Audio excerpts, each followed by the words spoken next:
Ready to test your understanding of variable pay? This video will guide you through some common questions you might encounter about the concepts we've been talking about, as covered in Chapter 6 of the textbook. Question 1. What are the key differences between short-term and long-term variable pay? Give an example of each. Answer. Short-term pay aims to motivate immediate performance like a sales commission, while a long-term incentive like an employee share ownership plan encourages commitment and alignment with a company's long-term aims. Question 2. Explain why the reported shift away from individual incentive schemes towards team or collective incentives may be gaining momentum. Answer. This shift reflects the changing nature of work with an increasing focus on collaboration and knowledge sharing. Team-based incentives are seen as more effective in encouraging these behaviours, but beware the hurdles, like how do you design a team? How can you be certain all members contribute equally? Question 3. Analyse the potential downsides of individual performance-based schemes. Answer. Such schemes can lead to unhealthy competition, a focus on individual goals over organisational goals, and even unethical behaviours if not carefully designed and regulated. Frontline managers are crucial here.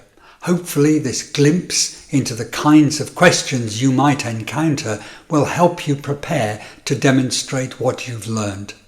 By reviewing the key concepts in this chapter, understanding the research and considering the real-world examples provided, you'll be well prepared to tackle any assessment topics related to variable pay. Let's take stock. This three-part video series covering Chapter 6 of the textbook has provided a foundational understanding of variable pay, going beyond the simplistic view that money motivates.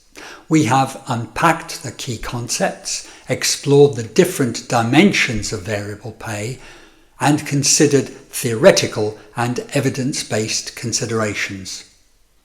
Critical thinking is essential when evaluating variable pay schemes.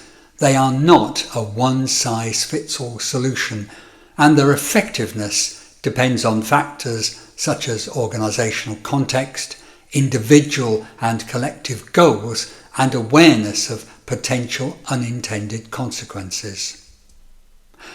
Variable pay is a complex and evolving area of reward management.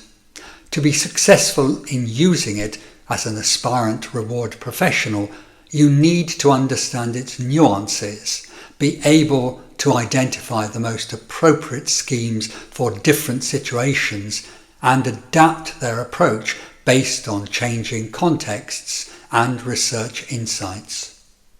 In preparation for assessment, get to grips with the importance of understanding different dimensions of variable pay, their potential advantages and disadvantages, and the historical trends shaping their use. Understand the different terminologies used in variable pay, such as at-risk pay, contingent pay, bonus, incentive, profit sharing and gain sharing, and employee share schemes. Practice critically analysing the effectiveness and fairness of variable pay schemes, considering the potential for unintended consequences. When preparing to use your knowledge in a professional role, keep in mind three things. Situational awareness. As professional advisors, you need to be able to assess the specific needs and context of each organisation you work with.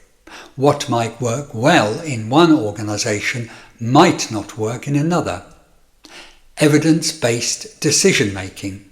using research evidence from inside and beyond the organisation to inform your recommendations rather than relying on assumptions or outdated practices.